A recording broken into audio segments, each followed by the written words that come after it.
之前说了，中国已经把登月项目正式提上了日程，很多人还没来得及消化这个消息背后的含义，更劲爆的消息就来了：中国首批登月航天员的选拔工作正式开始了。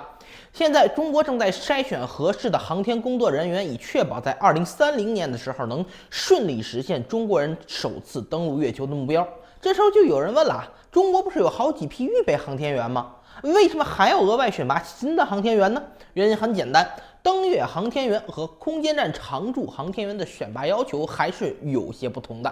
相对于常驻空间站，登月航天员的工作更复杂，面临的风险更大，挑战更多，所以技术要求也更高。和空间站航天员相比，登月航天员由于任务性质，需要更加强大的心理素质、更好的身体体能，当然也需要有更强的自主工作能力、自主决策能力以及对月球背景知识的了解。先说心理素质方面，根据美国方面给出的数据和内容，很多登月航天员登上月球后返回地球时，都因为心理压力过大发生了巨大变化。比如说阿波罗15号的登月人员查尔斯·杜克就因为从月球返回时心理受到巨大的震撼，产生扭曲，性情大变，不光整日酗酒，而且还家暴。根据美国心理学家的分析，登月航天员必须要面对太空中的各种危险，比如辐射、微重力、氧气不足、航天器故障等等等等。而且再加上由于地月距离很远，普通人在不借助器材无法返回，从而产生一种近乎于对地球依赖的恐惧心理。这种心理被称之为盖棺效应。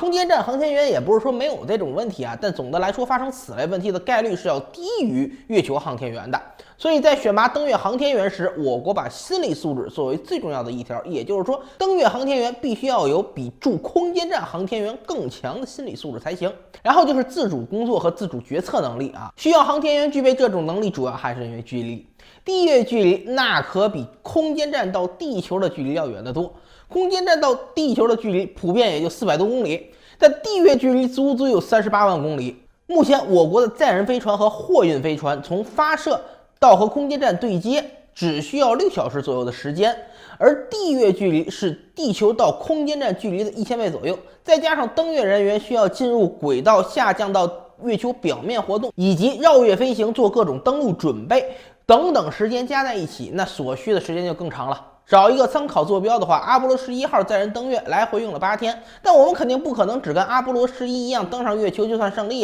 肯定要做很多科研项目，所以时间肯定会更长。就比如嫦娥5号稍微勘察了一下地形，挖了点月壤，都花了23天才回来。所以这么长的时间，再加上中国在这方面没有经验，所以航天员必须要有更强的自主工作能力，这样才能做到随机应变，防止意外发生，也更有机会从危险的太空里面活着回来。当然，刚才说了，这次登月肯定不是站上去踩个脚就算完事儿的。毕竟我国登月的目的不是为了验证人类登月的可行性，也不是为了像某些国家那样证明自己的国力，而是为了切切实实的在月球建设基地，开发月球资源，反哺地球经济。所以考察和科研项目必不可少，而且更重要的是，未来我国可是要在月球建设前进基地的。所以不排除这次登月，我国会对在月球上进行人工物体建造这件事情的可行性进行一系列考察，因此更好的体能和对月球的了解也是必要的。首先，航天员需要在月球进行长时间的科研调查工作，体力不行肯定盯不下来，